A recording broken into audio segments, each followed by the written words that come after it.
আপনি আজ যে বীজ বুনছেন ৭ দিন পর তার ফলই খেতে হবে। প্রস্তুত তো? প্রাচীন বাংলার এক সমৃদ্ধ রাজ্যে শাসন করতেন এক প্রাজ্ঞ ও দূরদর্শী রাজা।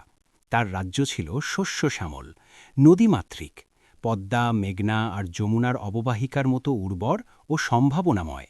কিন্তু রাজা জানতেন, একটি রাষ্ট্রের আসল শক্তি তার ভাণ্ডারে নয়, তার মানুষের চরিত্রে। তাই একদিন তিনি তার ৩ বিশ্বস্ত মন্ত্রীকে রাজদরবারে ডেকে পাঠালেন। দরবার কক্ষে উপস্থিত হলে রাজা প্রত্যেকের হাতে একটি করে খালি বস্তা দিয়ে বললেন, তোমরা ৩ জন জঙ্গলে যাবে, আমার জন্য ফল কুড়িয়ে এনে এই বস্তা পূর্ণ করবে। দেখি কে কত দ্রুত ও কত বিচক্ষণতার সঙ্গে কাজটি সম্পন্ন করতে পারো। প্রথম মন্ত্রী ছিলেন সৎ ও দায়িত্ববান। তিনি ভাবলেন, রাজা আমার উপর আস্থা রেখেছেন, এ আস্থা যেন কোনোভাবেই নষ্ট না হয়। তিনি জঙ্গলের গভীরে গিয়ে পাকা আম, কাঁঠাল, লিচু, জাম, পেয়ারা, সবচেয়ে ভালো ও সুস্বাদু ফল সংগ্রহ করলেন। কষ্ট হলেও তিনি খুঁটিয়ে খুঁটিয়ে বাছাই করলেন, কারণ তার কাছে কাজ মানেই ইবাদত, দায়িত্ব মানেই সম্মান। দ্বিতীয় মন্ত্রী একটু চতুর প্রকৃতির। তিনি মনে মনে হাসলেন, রাজা কি আর প্রতিটি ফল পরীক্ষা করবেন? ওপরে কয়েকটা ভালো ফল রাখলেই তো হবে।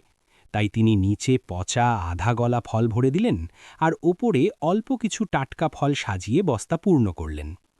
তৃতীয় মন্ত্রী ছিলেন অলস ও আত্মকেন্দ্রিক। তিনি ভাবলেন, রাজা শুধু দেখবেন বস্তা পূর্ণ হয়েছে কিনা, এত খুঁটিনাটি দেখার সময় কোথায়।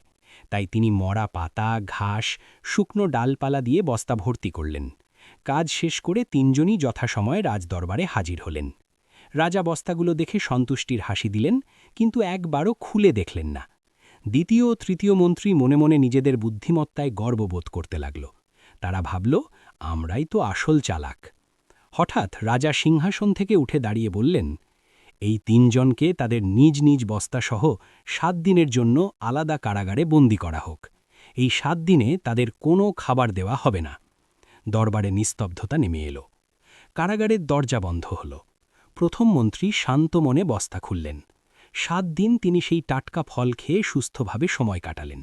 তিনি বুঝলেন, আজ তার পরিশ্রমই তার রক্ষা কবচ। দ্বিতীয় মন্ত্রী প্রথম ২ দিন ভালো ফল খেয়ে কাটালেন। তারপর শুরু হল দুঃস্বপ্ন। পচা ফল খেয়ে তার পেটের অসুখ দেখা দিল। তিনি অনুতপ্ত হলেন, কিন্তু তখন আর কিছুই করার ছিল না। তৃতীয় মন্ত্রীর বস্তায় কোনো ফলই ছিল না। ক্ষুধা তাকে কাবু করল। অনাহারে কষ্ট পেতে পেতে সে কারাগারেই মৃত্যুবরণ করল। ৭ দিন পর রাজা প্রথম ও দ্বিতীয় মন্ত্রীকে ডেকে বললেন, জীবনও এমনই একটি কারাগার, যেখানে আমরা নিজেরাই আমাদের ভবিষ্যতের খাদ্য সংগ্রহ করি। সততা ও পরিশ্রমের ফল টিকে থাকে, কিন্তু প্রতারণা ও অলসতার ফল একদিন নিজের কাছেই ফিরে আসে। এই গল্প শুধু প্রাচীন কোনো রাজার নয়, এ আমাদের বাংলাদেশের বাস্তবতার প্রতিচ্ছবি। আমরা যখন ভেজাল মেশাই, দায়িত্বে ফাঁকি দিই, দুর্নীতিকে স্বাভাবিক ভাবি, তখন আমরা আসলে নিজেদের বস্তায় পচা ফল ভরছি। আবার যখন সততা, পরিশ্রম ও নৈতিকতার পথ বেছে নিই, তখন ভবিষ্যতের জন্য নিরাপদ খাদ্য জমা করি। আজকের তরুণ সমাজ, সরকারি বেসরকারি কর্মচারী, ব্যবসায়ী, সবার জন্য এই শিক্ষা গুরুত্বপূর্ণ। কারণ রাষ্ট্র, সমাজ ও পরিবার সবকিছুই দাঁড়িয়ে আছে আমাদের দৈনন্দিন ছোট ছোট সিদ্ধান্তের ওপর। মনে রাখবেন, আজকের প্রতিটি কাজই আগামী দিনের ফল। আপনি কোন ফল বেছে নিচ্ছেন?